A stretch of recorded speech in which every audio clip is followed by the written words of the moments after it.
Hello, this is Randy, and welcome back to Brain Break with Randy and Keitho.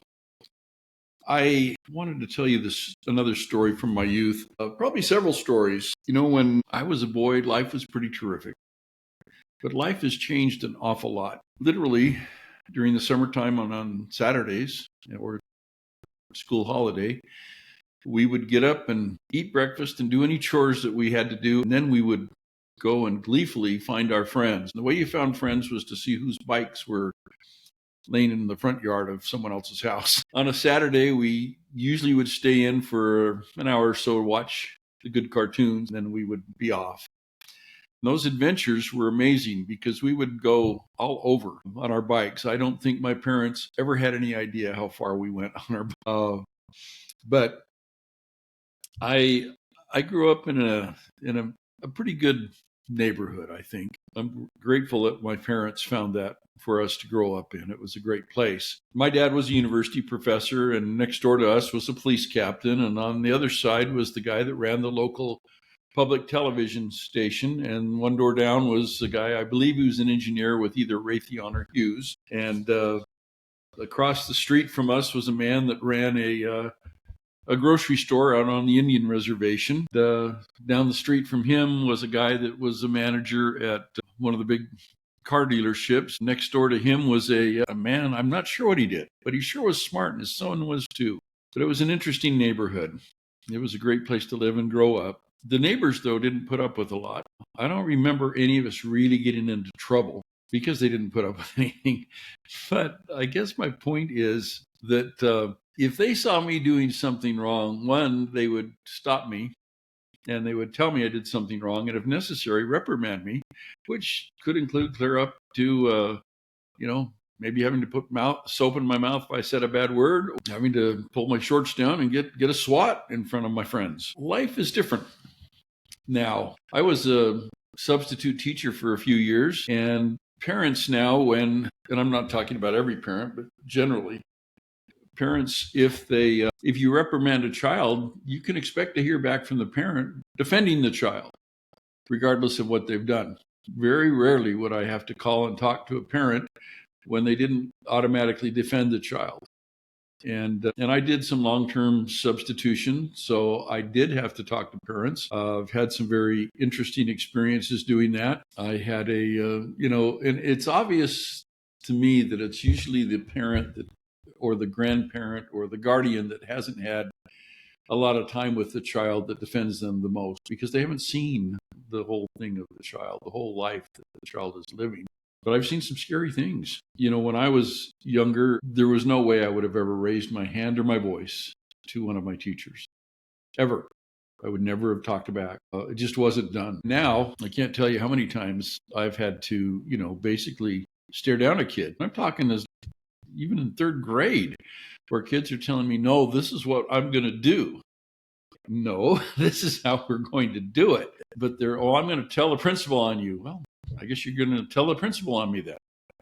But sometimes even the principals aren't amazing because they don't back up the teachers. I left one long-term substituting location because the kids accused me of something which I didn't do.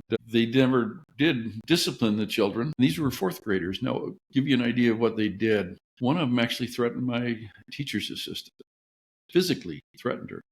He was taller than I am in fourth grade, and I'm almost 6 foot tall. I'm probably shrinking because I'm at my age.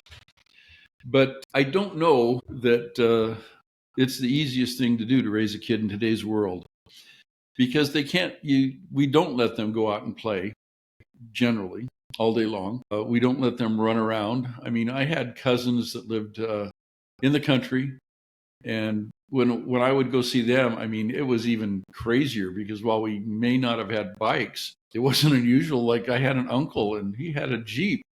It was an old Willys right after World War II, like a CJ1 or 2 or something like that. As soon as I could drive that thing, we were going up the canyons in it. And it was awesome. And I would take my cousins and we would have a great time. Sometimes we would ride horses. But in my neighborhood, I think back on it, and the parents were just amazing because if I was at someone else's house. They never said, well, go home and your mom will feed you. They just fed us.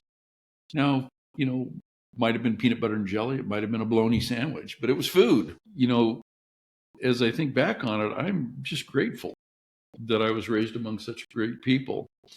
I was listening to a radio show, and one of the hosts brought up something that his younger host had never really heard. And there wasn't too much difference between the two of them. Neither one of them were a baby boomer like I am. But the older one was saying that when he grew up, he learned, as did I, the phrase, sticks and stones may break my bones, but words will never hurt me or harm me. And if you'd look that up on the internet, you will find it will say today, sticks and stones may break my bones, but words will devastate me, or something like that. Because I started looking, when you see the artwork for this, for pictures I could use that were just sticks and stones and they break my bones. But all of them, almost every single one, was talking about how much words hurt. Okay, I'm an old fogey. Words don't hurt unless you let them. I don't think, because I spent 40 years plus in sales, and I don't think you need to let words harm you. I can't tell you how many times I've been told no, and don't let the door hit you on the way out. Until people know what you know and how much you can bring to their situation, nobody wants to talk to you. And so to get upset doesn't make any sense. I never let it bother me. So my goal is that everybody just be happy and be able to deal with life. I mean, if you look at pictures of the greatest generation, and those are people like my father that served in World War II. My father and his brothers-in-law all served. Not one of them wanted to stay home and take care of the wife. My dad's first wife divorced him during World War II. He came home to a stack of his letters, including all of the allotment pay that he'd been sent. He lived on like $2 a month for razors and soap and things like that. And everything else he sent to his wife,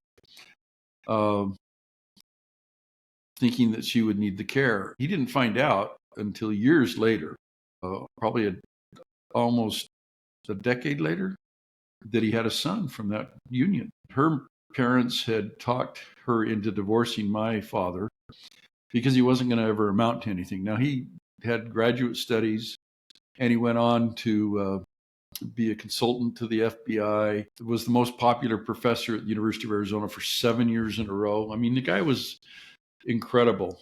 Really knew his field, which was accounting. But so many people get upset by what people say or what someone says they said. I don't think that's a smart thing. I don't think it's a wise thing. Right now, we have a presidential candidate that a lot of people don't like because of things he's said. Some people will bring up things he's done. Well, I got to tell you, I have worked with a lot of New York businessmen in my career, and Trump is not much different from any of them, especially any of them that went to a private school, as Trump did. Now, he is not the hardest guy I've ever dealt with, somebody like Trump. I've dealt with a lot of people, but the tougher ones, the meaner ones, the smarter ones were always men from India, China, Russia, or even South Africa. My concern for the rising generation is that our children will be competing against people from these countries who could care less what you call them. It's what you do that's going to matter. That's my concern. I would tell you that we really do need to teach people that sticks and stones may break their bones, but words won't ever harm them. I worked as a bouncer for a while when I was young. I actually remember throwing men who had knives and guns on their person. You could see a gun holstered on their belt or a knife, and I had to escort them, throw them out of a bar. I never saw one of those men try and pull a gun on me or a knife or threaten me with brass knuckles. Did they want to fight? Yeah, but I didn't have brass knuckles, so they weren't going to pull out their brass knuckles and fight me. They might swing at me, but they were drunk, and I wasn't. I had pretty good reflexes. I guess my point is we need to teach our children, our grandchildren, and those we associate with that just because someone says something to you doesn't mean you have a right to come back and hurt them, especially later that day when you've gone out to your car, gone home and got a knife or a gun or a baseball bat, and then you come back. I mean, you read some of these stories and people come back and do harm to innocent people trying to get back at someone that hurt their feelings. Please, my feelings are hurt as easily as anybody else's. But we got to realize that words aren't the same thing as being shot at or having a knife thrown at you or a baseball bat swung at you. But I'm not saying we should ever say bad things to people, because you can harm people's feelings. You can also change the way they feel about themselves. I think we should just raise how we feel and treat people to where they're treated in a better relationship. And they're thinking highly of us because we are looking out for them and wanting them to be successful and happy, which means there's no need for you to, hit them with a rock, hit them with a big stick, and especially not to say anything harmful. I hope this has given you something to think about. Please make sure your kids and grandkids know that sticks and stones may break their bones, but words really aren't there to hurt them, and that they are wonderful because they're related to you and they have you as a friend or a mentor. Thank you for joining me again for another episode of Brain Break with Randy and Keitho. I appreciate you and hope that you will like and subscribe. Please comment and tell your friends about us. Have a great day.